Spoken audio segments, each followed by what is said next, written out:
Welcome back on my channel quick learning with ease. I hope आप सभी बहुत अच्छे होंगे और इंटरव्यू की प्रिपरेशन काफ़ी अच्छे से कर रहे होंगे।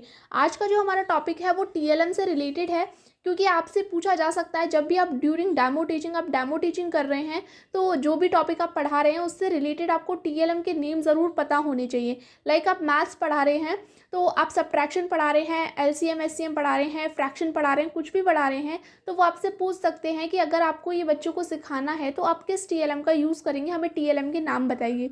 तो अब वहाँ पे आपको करेक्ट टीएलएम के नेम पता होने चाहिए कि आप उस वक्त क्या टीएलएम यूज़ कर सकते हो। तो आज मैंने सिर्फ मैथ्स के टीएलएम लिए हैं क्योंकि मैथ्स के थोड़े ज़्यादा थे तो वीडियो ज़्यादा लंबी ना हो, इसलिए मैंने आज सिर्फ मैथ्स के लिए। इससे अगली वीडियो में मैं ईवीएस और इंग्लिश जो भी टीएलएम बचेंगे वो मैं कंप्लीट करा दूंगी। तो स्टार्ट करते हैं वीडियो को।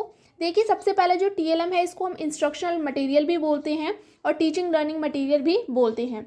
टीएलएम मैथ्स की हम बात करने वाले हैं। टीएलएम के अगर टाइप्स की बात करूं तो टीएलएम 3 टाइप के होते हैं, विजुअल, ऑडियो और ऑडियो विजुअल। मतलब एक होते हैं जिन्हें हम देख सकते हैं, एक होते हैं जिन्हें हम सुन सकते हैं और लास्ट होते हैं जिन्हें हम देख सुन दोनों सकते हैं। तो विजुअल में हमारे ब्लैक बोर्ड, पोस्टर, ठीक है, फ्लैश कार्ड, ये सब आ जाते हैं। ऑडियो में हमारे रेडियो आ जाता है, टेप रिकॉर्डर आता है, सीडी आ सकती है आपकी, ठीक है, जो भी हम सुनते हैं। ऑडियो विजुअल में आपकी वीडियोस आ सकती हैं, फिल्म्स आ सकती हैं, डॉक्यूमेंट्रीज आ सकती हैं, तो ये सब आ सकता है। नेक्स्ट मैं बता दूं, देखिए जैसे अब स्टार्ट करते हैं। जैसे अगर आपसे पूछा जाए अगर आपको छात्रों को जोड़ घटाव सिखाना है तो आप क्या टीएलएम प्रयोग में लेके आ सकते हैं। मानिए आप सब्ट्रैक्शन का आपने टॉपिक डेमो टीचिंग में किया तो अब आप यहाँ पे क्या बताएंगे। देखिए, आप यहाँ पे बीट्स यूज़ कर सकते हैं, मतलब मोतियों की माला को, तो आप बच्चों को इससे जोड़ घटाव सिखा सकते हैं। अबेकस यूज़ कर सकते हैं, तब आप इसका यूज़ प्लेस वैल्यू में भी किया जाता है अबेकस का, लेकिन इससे आप क्या है बच्चों को जोड़ घटाव भी सिखा सकते हैं और काउंटिंग भी सिखा सकते हैं। सेम आप बीड्स से भी काउंटिंग भी सिखा सकते हैं। थर्ड है नंबर चार्ट। तो नंबर चार्ट से आप 1 2 3 ये तो आप सिखा ही सकते हैं, प्लस आप 1-to-1 करस्पॉन्डेंस भी सिखा सकते हैं। जैसे यहाँ पे मैंने एक फोटो बना के दिखाई है आपको कि यहाँ पे 2 बॉल्स बन रही हैं तो इसके आगे 2 लिख रहा है, 3 लिख रहा है तो 3, ठीक है। प्लस आप उनको क्या करवा सकती हैं, ऑर्डर स्टेबल करवा सकती हैं कि 1 के बाद 2 आता है, 2 के बाद 3 आता है, 3 के बाद 4 आता है, ठीक है। तो आप ये भी करा सकती हैं। नेक्स्ट ऑर्डर रेलेवेंस भी करा सकती हैं आप यहाँ पे। ऑर्डर रेलेवेंस का मतलब होता है कि आप यहाँ पे क्या है, जैसे मानिए आपने 5 कोई डिब्बे रखे हैं लाइन लगाकर और आप कहते हैं कि बच्चों से गिने, तो बच्चा उसे आगे से गिने या पीछे से गिने, रहेंगे वो हमेशा 5 ही गिनती आएगी, ठीक है। तो ये होता है ऑर्डर इररेलेवेंस, तो आप ये भी सिखा सकती हैं। तो ये था आपको 3 आपके जैसे मेन हो गए, बीट्स हो गई, अबेकस हो गया, नंबर चार्ट हो गया। इससे आप उनको क्या है जोड़ घटाव सिखा सकती हैं, प्लस आप काउंटिंग भी सिखा सकती हैं, ठीक है। नेक्स्ट है, अगर आपको छात्रों को 2D शेप की आकृतियों को सिखाना है तो आप क्या प्रयोग करेंगे। तो 2D शेप आकृतियों के लिए देखिए आप जियो बोर्ड का सबसे पहले अच्छा यूज़ कर सकती हैं। जियो बोर्ड में क्या होती है कि यहाँ पे हम रबड़ को क्या करते हैं, जो कील गड़ी हुई होती हैं तो इन पे हम लगा लगा के शेप्स बना लेते हैं, ठीक है, जैसे मैंने आपको यहाँ पे बना के दिखाई है। नेक्स्ट आप शेप चार्ट यूज़ कर सकते हैं। जैसे पोस्टर आप क्लासों में लगे होते हैं तो आप शेप दिखा सकते हैं कि ट्राइंगल है और ये रेक्टेंगल है, इस तरह से। डॉट पेपर का आप यूज़ कर सकते हैं। डॉट पेपर में आप बच्चों को बनवा सकती हैं, खुद बना के दिखा सकती हैं, बच्चों से बनवा सकती हैं कि आप मुझे रेक्टेंगल बना के दिखाओ, आप मुझे ट्राइंगल बना के दिखाओ, तो ये एक्टिविटी भी आप करा सकती हो, ठीक है। तो ये हो गई आपकी 2D आकृतियाँ आप कैसे पढ़ाओगी। नेक्स्ट है, अगर गिनती सिखानी है तब आप क्या टीएलएम प्रयोग में लाया जा सकता है।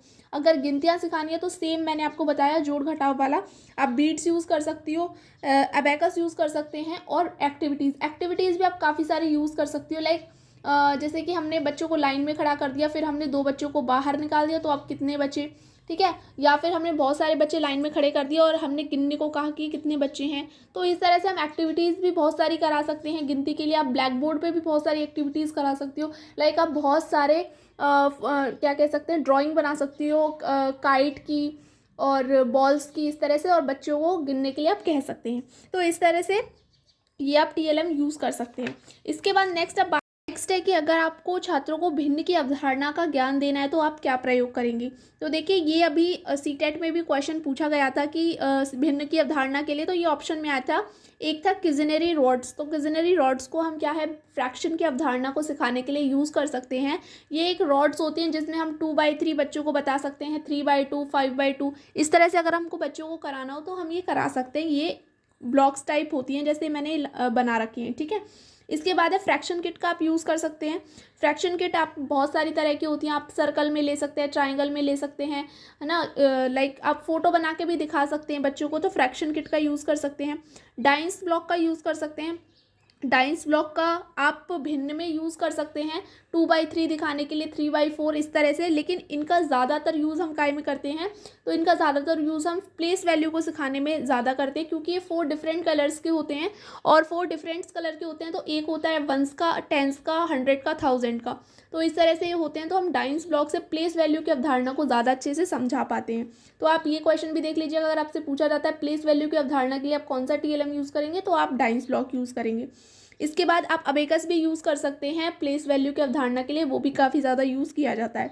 अगर आप छात्रों को दशमलव संख्याओं का जोड़ घटाव बताना चाहते हैं तो आप क्या प्रयोग करेंगे, तो दशमलव संख्याओं का जब आपको जोड़ घटाव सिखाना है तो आप ग्राफ पेपर का यूज़ कर सकते हैं।